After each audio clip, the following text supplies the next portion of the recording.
Hello and welcome back to Focus Atlanta again. I am your host, Keisha Lancelin. Thanks for continuing to watch. In this segment, we're going to focus on health. I am here with Molly Guthrie of the Susan G. Komen, and we're going to talk a little bit about some changes and, what we're finding that we may need to do. Hi, good morning. Thanks so much for being on the show. Absolutely. Thank you for having me. I think that when we think of breast cancer education, we think of Susan G. Komen. So thank you for that, because you guys have put us on the map in terms of recognizing how important mammograms are, recognizing how important early detection is. But now there are more and new findings that you want us to be aware of. Yes. So we've had the pleasure of being around for 4 decades now and have seen a lot of changes and guidelines that are issued for women across the country on when to start mammography, how often, and what that means. And so one of those bodies that issues guidelines is the United States Preventative Services Task Force, USPSTF. And they go through a cycle about every 5 years of issuing updated screening guidelines. And so they recently put out their most recent guidelines around screening for women at average risk. And those guidelines now state they've gone from the previous ones of age 50 to start mammography down to age 40. Which is definitely a great step in the right direction and will expand access. But unfortunately, they still maintain that women should have that screening done every 2 years. But we feel that that should still be annual. And so that's what we are advocating for.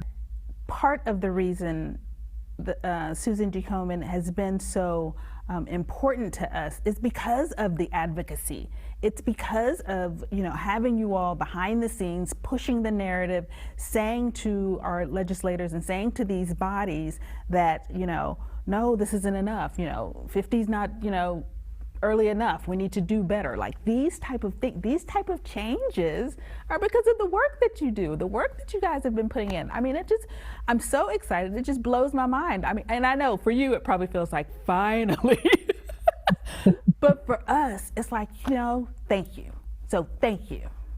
No, I appreciate that. And why we do the advocacy and the work that we do is on behalf of the women and the men that we serve. So so speaking of our advocacy, we are addressing this issue on multiple fronts. And so one area where we've really leaned in the last few years is to eliminate patient cost sharing, really regardless of the screening type that you get. And so no cost sharing if it's a screening mammogram, like the task force says, but also if it's deemed medically necessary for you to get a breast ultrasound or a breast MRI, that would come at no cost. Wow.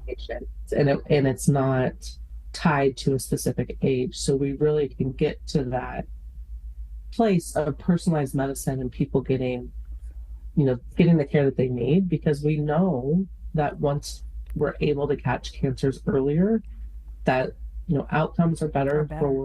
For people. The treatment is less intense. And the cost is significantly less. Wow.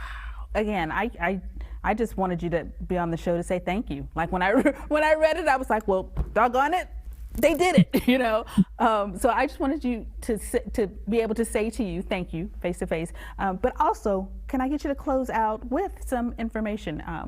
Can we find you on the website? Is there a number that we can provide to our viewers? So the number and the email to reach that helpline is on your screen. And then, of course, Komen.org is always available to answer any of your breast health questions that you might have. It's just a fantastic resource to utilize. A fantastic resource to utilize, and we thank you for being there for you. It was good to meet you. Oh, great. Thank you so much for having me again. Absolutely. All right, guys, you have all of the information there. Please take the opportunity to go to the website, use the number if indeed you want to learn more. Susan G. Komen, again, has been at the forefront of the fight for us, and they're consistently advocating for better health care for those who suffer or might suffer with breast cancer. Thanks, guys, for tuning in to this segment of Focus Atlanta. We'll be right back.